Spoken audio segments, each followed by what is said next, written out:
19 November 2022. In this Warrafak moment, I'm going to talk about Germany, because I am absolutely stunned to see Germany fall apart, and fall apart at a rate that was unimaginable. 2 years ago, you told me this, I would have said you're a liar. But here we see it in front of our eyes. And the three main players in Germany is Olaf Scholz, Annalena Baerbock, and Robert Habeck. Now, Scholz is the Chancellor, but he's spineless.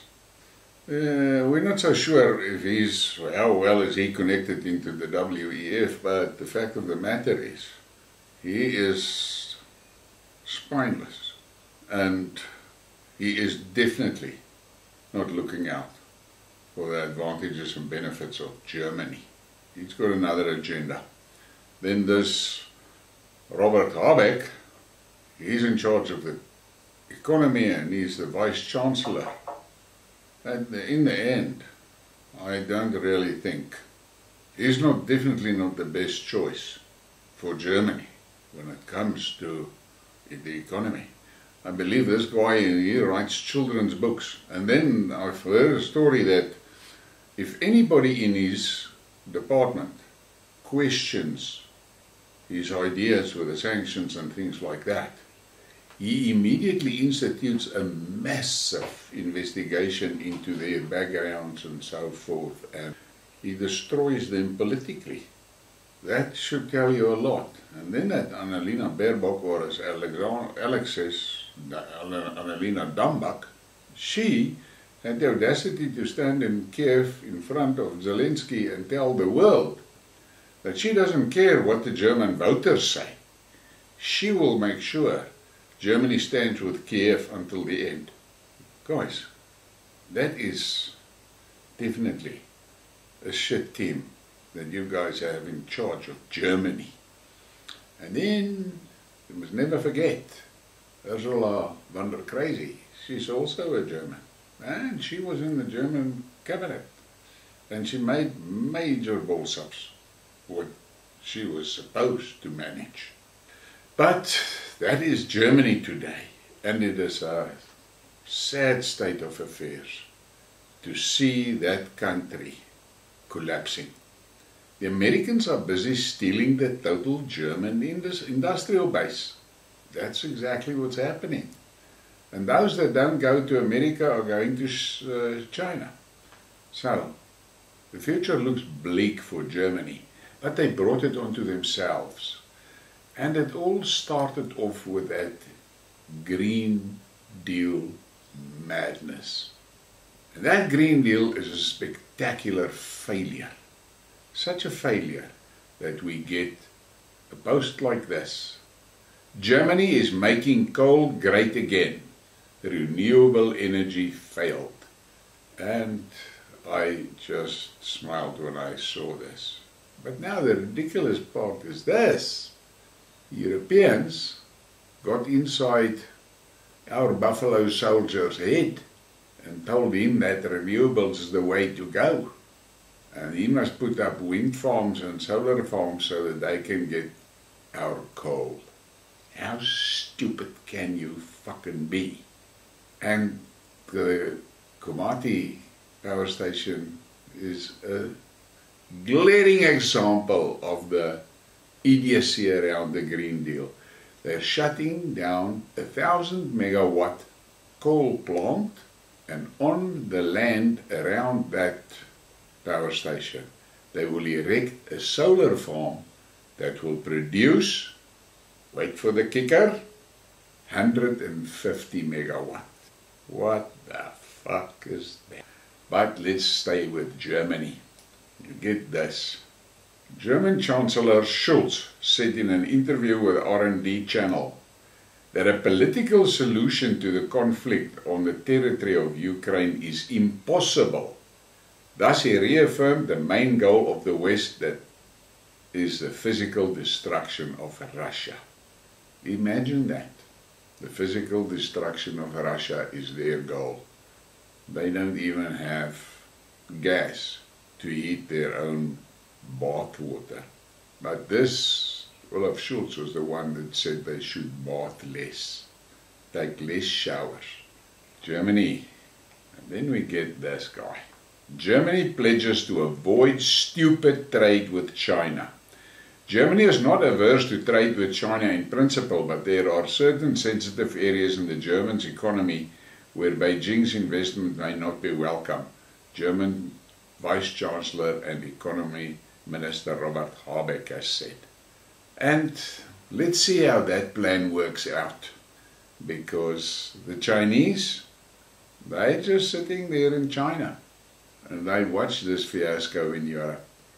And they also sit and watch with a smile how European industries are packing up and moving to China. The statement came shortly after Berlin blocked Chinese buyouts of companies manufacturing semiconductors and computer chips.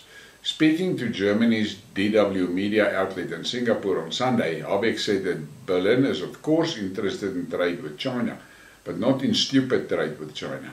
He clarified that Germany seeks to protect its critical infrastructure and sectors where critical goods and knowledge are developed.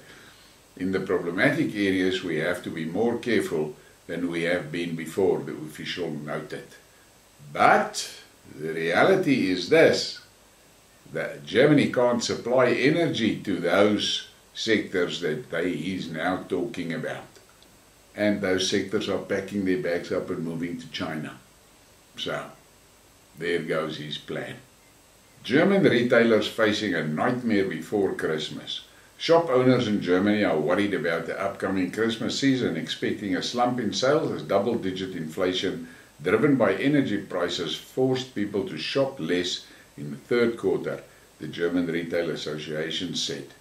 The group surveyed 500 companies with 70% of respondents saying they expect worse business conditions in the upcoming Christmas season compared to last year. In October, the German Federal Statistics Office reported that the harmonized inflation rate in Europe's largest economy climbed to 11.6%, raising fears that the country will slide into a recession this winter.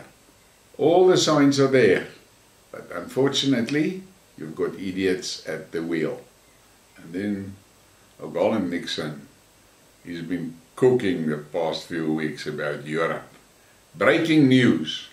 White House insiders leak that President Biden has given instructions to the State Department diplomats to negotiate an end to the Ukraine conflict as soon as the last European factory closes and moves to the United States.